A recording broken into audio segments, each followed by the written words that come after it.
여러분, 안녕하십니까? 저는 올해 75의 김명호라고 합니다. 평생 작은 제조업체를 키워 중견기업으로 만든 사람이지요. 직원이 5명이던 작은 공장에서 시작해 이제는 300명이 넘는 회사가 됐습니다. 오늘은 몇 년 전 제 인생에서 가장 고통스러웠던 결정에 대해 이야기하려 합니다. 제 외아들 준영이는 착한 녀석입니다.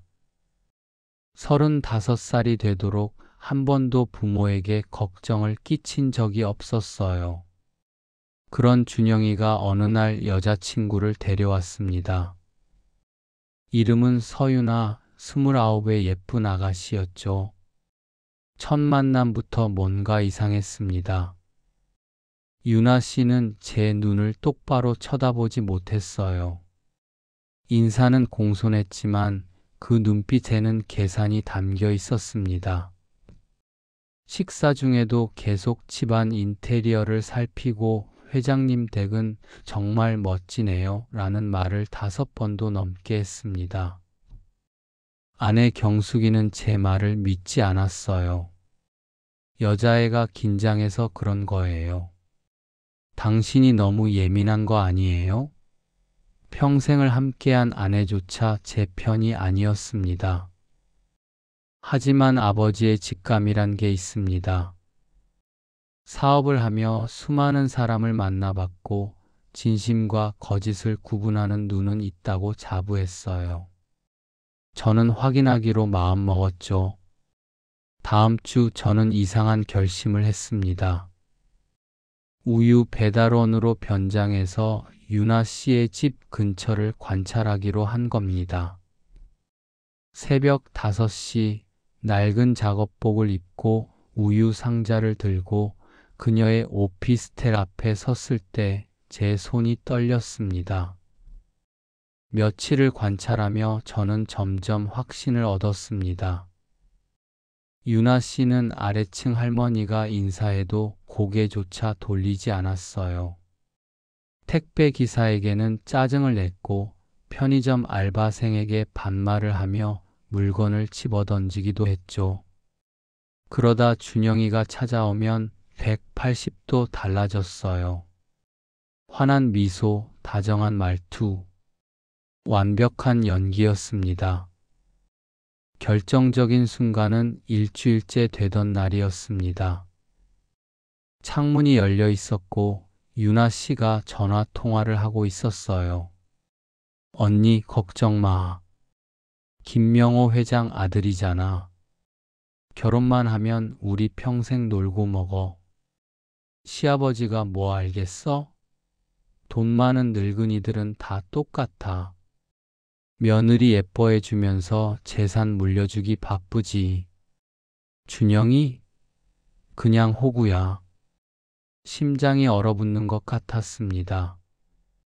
제 아들을 호구라고 부르다니. 우유 상자를 놓고 그 자리를 벗어났지만 머릿속은 온통 그 목소리로 가득했어요. 집으로 돌아와 아내에게 모든 걸 털어놨습니다. 경숙이는 울면서 말했어요. 그만해요, 여보. 이제 준영이한테 솔직하게 말해요. 하지만 아들이 믿을까요? 증거가 필요했습니다. 저는 전문가를 고용해 유나 씨의 과거 행적을 조사했습니다. 결과는 충격적이었어요. 그녀는 이미 2번이나 부유한 남자들과 약혼했다가 파혼한 기록이 있었습니다. 매번 위자료 명목으로 거액을 받아냈고 SNS에는 명품과 해외여행 사진이 가득했어요. 한편 유나 씨도 눈치를 채기 시작했습니다. 어느 날 제가 우유를 배달하는데 그녀가 갑자기 문을 열고 나왔어요. 아저씨, 요즘 자주 보는 것 같은데요? 날카로운 눈빛이었습니다.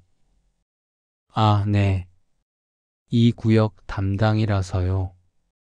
심장이 터질 것 같았지만 침착하게 답했습니다. 며칠 후 더 위험한 일이 벌어졌습니다. 유나 씨가 일부러 고가의 목걸이를 현관에 놓아두고 CCTV를 설치해 둔 겁니다. 제가 그걸 발견하고 관리사무소에 신고하자 오히려 저를 의심하는 눈초리였어요. 그날 저녁 준영이에게 전화가 왔습니다. 아버지, 우유 배달하신다는 게 무슨 말씀이세요? 유나가 이상한 배달원이 있다고 하던데 그게 아버지셨어요? 들킬 수밖에 없었습니다. 준영이는 분노했어요. 아버지, 제 인생은 제가 알아서 합니다. 유나는 좋은 사람이에요.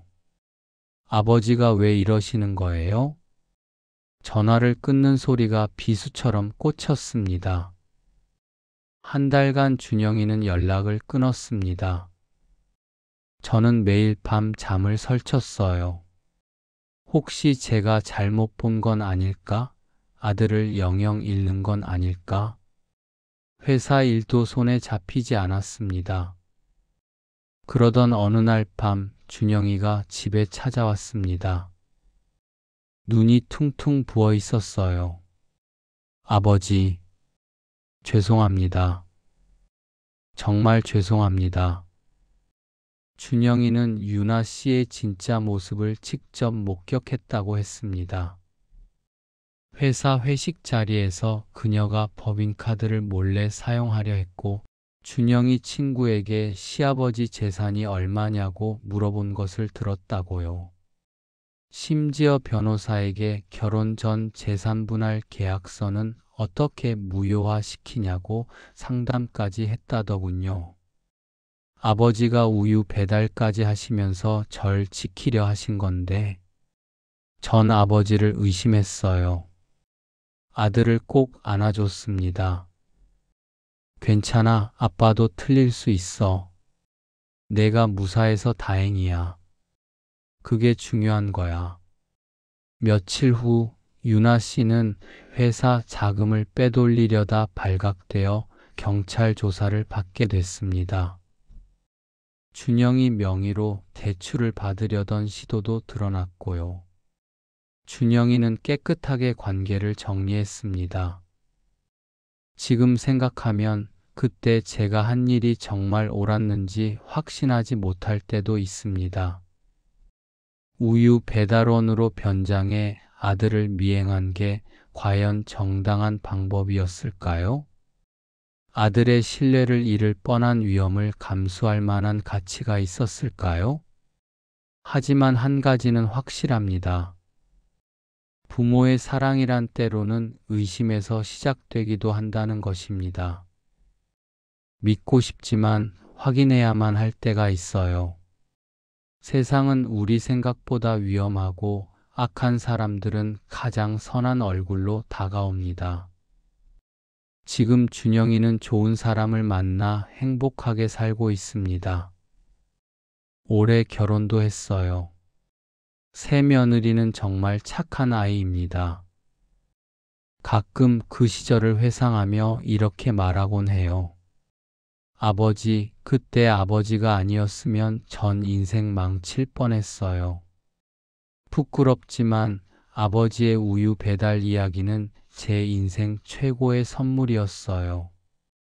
여러분, 제 이야기가 누군가에게 작은 교훈이 되길 바랍니다.